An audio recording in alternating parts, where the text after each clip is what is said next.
It was a lovely sunny day, and Mr. and Mrs. Tate had had lunch outside in the garden.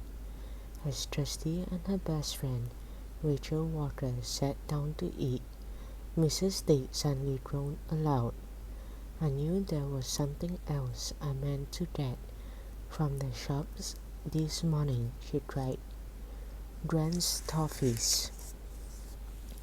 I promised I'd take us some of this evening, and I completely forgot to buy them." Trusty put down her sandwich. "Don't worry, Mom. We'll go to Mrs. Twist's sweet shop after lunch for you," she suggested. She glanced at Rachel. "What do you think?" "Sure," Rachel said. "I've always got time to go to the sweet shop." The two girls smiled at each other. Rachel was staying with the Tates for a whole week. She and Trusty had met one summer holiday, and they had been good friends ever since. Now whenever the pair of them got together, they always seemed to have the most wonderful adventures. Fairy adventures. "That reminds me," Mr. Tate said. "I saw in a local newspaper that Mrs. Twist is retiring. Her daughter's taking over the sweet shop from tomorrow. As this is her last day, Mrs. Twist is throwing a party for all her customers." He winked at Trusty and Rachel. "I read something about there being plenty of free sweets up for grabs too."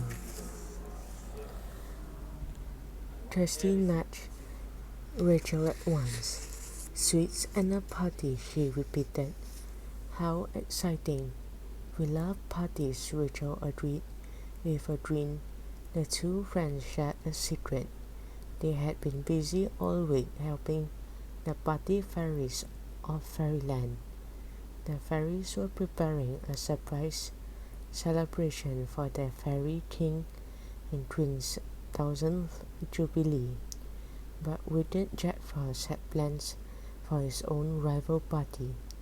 All week he'd been sending his goblins into the human world to disrupt people's parties. Then whenever a party zoomed in to save the day, Whenever a party fairy zoomed in to save the day, a goblin would try to snatch her magical party bag and take it to Jack Frost. Trusty and Rachel had been helping the party fairies outwit the goblins, but they knew their work wasn't over yet. Not if Jack Frost had anything to do with it. After lunch, Mrs. Tate gave the girls some money for the toffees, and they set out for the sweet shop. As they turned into the high street, they saw a few children were already clustered outside Mrs. Twist's shop. But as they drew nearer, Trusty and Rachel realized that something was wrong. A boy was pulling a face as he licked a lollipop, and one little girl started to cry. "These sweets taste funny," she wailed. Trusty and Rachel went into the shop, wondering what was going on. The tiny shop looked very festive. Colorful balloons hung from the ceiling, and party streamers were twined around the big jars of sweets.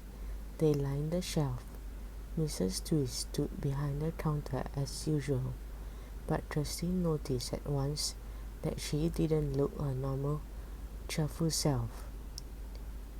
"Hello, Mrs. Twist," Trusty called. "Is everything all right?" Mrs. Twist shook her head sadly. "Not really," she replied. "It's my last day, and I was hoping to have a wonderful party, but all my sweets are spoiled.